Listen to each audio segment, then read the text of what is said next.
Amigos, ya es todo un hecho. La Iglesia Católica ha decidido finalmente bautizar también a los colectivos GLBTIQ+. Es decir, que ahora el sacramento católico del bautismo, que es con el que se inicia la vida dentro de esta iglesia, la vida de fe y religiosa dentro de esta iglesia, pues ya puede también ser aplicado para los transexuales, homosexuales, etcétera. También para sus hijos que han tenido en estas uniones homosexuales. Esta situación, por supuesto, no nos ha tomado... Esta situación, por supuesto, no nos ha tomado de sorpresa, ya se veía venir, y es que efectivamente, pues ya es un hecho que finalmente los transexuales pueden ser también bienvenidos a esta iglesia. Veamos este reporte de la televisión alemana. Y esta decisión de la Iglesia se dio a conocer luego del sínodo que durante todo octubre reunió a 364 miembros religiosos y laicos. Darío Menor Torres en Roma con toda la información. Darío, ¿cómo se ha logrado esta decisión tan controvertida en la Iglesia Católica y qué significa para el papado de Francisco? Saludos, Silvia. ¿Supone de alguna manera hacer realidad este mensaje que Bergoglio ha ido repitiendo repetidas veces? Esto de que la Iglesia está abierta para todos, como dijo en la Jornada Mundial de la Juventud el pasado mes de agosto en Lisboa. Y como bien dices, viene después de este mes de octubre en el que han estado reunidos aquí en Roma representantes de toda la Iglesia Católica de alguna manera para debatir sobre su futuro. Esta aclaración del Papa de que los transexuales pueden ser bautizados, que además también pueden bautizarse los niños nacidos de parejas que han nacido por gestación subrogada, de parejas homosexuales, y que también las personas gays y los transexuales pueden ejercer de padrinos en bautizos, siempre eso sí que lleven una vida conforme a la fe, llega por medio de una respuesta que ha dado la Congregación para la Doctrina de la Fe a un obispo brasileño que había mandado una serie de preguntas, 6 preguntas al Vaticano, intentando que le aclarasen cómo tenía que ser el acceso a los sacramentos para las personas homosexuales y transexuales. Bueno, Darío, si bien la participación de personas homosexuales no estaba vedada en las ceremonias, la Carta del Papa y la máxima autoridad doctrinaria de la Santa Sede despeja cualquier duda o rechazo que pueda haber de sectores conservadores. ¿Cómo han reaccionado? Así es, el Papa lo que dice por medio de esta carta firmada por él mismo y por el prefecto del Dicasterio para la Doctrina de la Fe es lo que pues aclara estas situaciones. Eso sí, siempre dice que hay que actuar de alguna manera tratando de evitar el escándalo, aunque señalando que la importancia de los sacramentos está por encima de cualquier otra consideración. Sí que ha habido ya una reacción por parte de los sectores más conservadores de la Iglesia, en particular del cardenal Gerhard Müller, que es uno de los anteriores prefectos del Dicasterio para la Doctrina de la Fe, que ha dicho que con estas medidas se puede crear confusión en los fieles. Recordemos que ya antes del sínodo hubo varios purpurados conservadores que escribieron al Papa advirtiéndole que de esta asamblea no podían salir ningún tipo de cambio que supusiera una alteración en la doctrina de la Iglesia Católica. Muchísimas gracias, Darío Menor Torres, desde Roma. Saludos.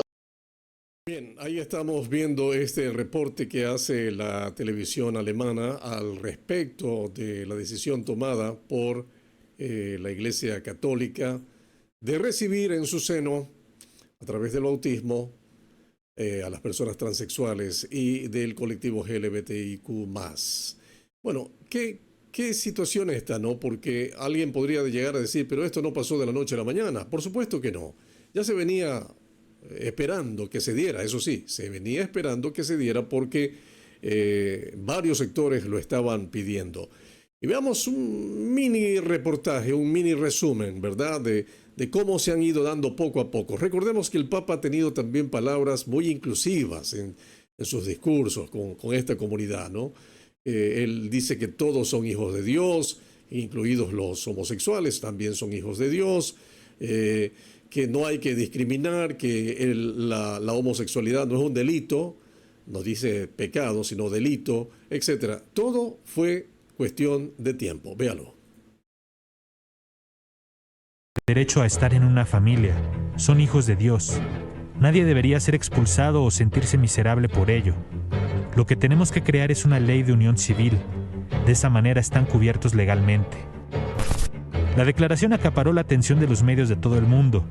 El Papa apoyando las uniones civiles de parejas gay, aunque sin saberse si lo decía a título personal o como jerarca de la Iglesia. Y aunque hasta este momento el Vaticano no ha emitido ninguna postura oficial sobre los dichos del Papa, en México la Iglesia matizó de inmediato sus comentarios.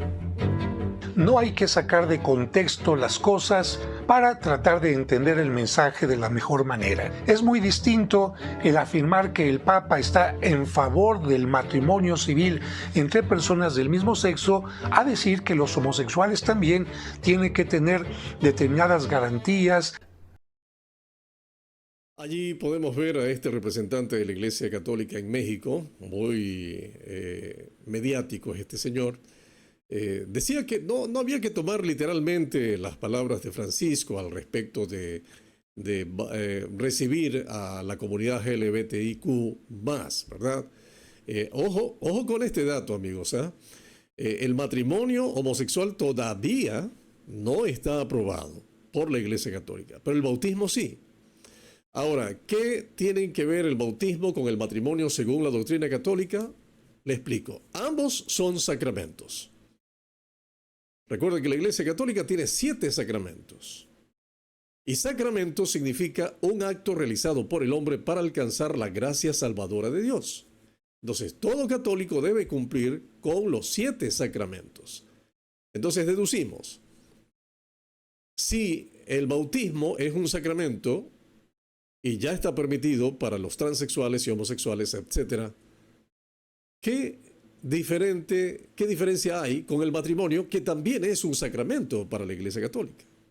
Entonces, no ha de demorar mucho, creo yo, el hecho de que también la Iglesia Católica más adelante pueda decidir casar a estas parejas homosexuales.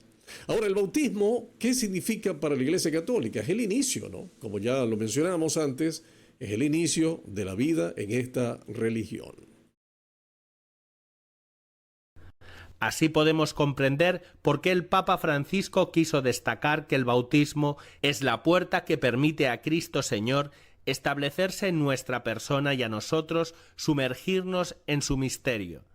Esto implica concretamente que ni siquiera las puertas de los sacramentos deberían cerrarse por ninguna razón. Esto es especialmente cierto cuando se trata de ese sacramento que es la puerta, el bautismo. La Iglesia no es una aduana, es la casa paterna donde hay lugar para cada uno con su vida agotadora. Entonces, incluso cuando persisten dudas sobre la situación moral objetiva de una persona o sus disposiciones subjetivas hacia la gracia, nunca se debe olvidar este aspecto de la fidelidad del amor incondicional de Dios. Correcto, allí está entonces clarísimo, ¿no? Cómo se toma esta decisión de otorgar los sacramentos, en este caso también a cualquier persona, sin importar si pertenece o no a esta comunidad LGBTIQ+, etc. Entonces está claro ahí, ¿verdad? Que lo que dijo este último reportaje es que efectivamente pues la Iglesia Católica no puede negarle, dicen ellos, el participar en los sacramentos a nadie, ¿no? Bueno, amigos, pero ¿qué de importancia tiene para el resto de la humanidad, para aquellos que no somos católicos? Bueno, realmente no tanto importancia, sino que, como siempre, tratamos de dar nuestra opinión y, por supuesto, intentamos acomodarnos a lo que dice la palabra de Dios acerca del bautismo. Y acerca del bautismo la Biblia nos habla justamente, ¿no?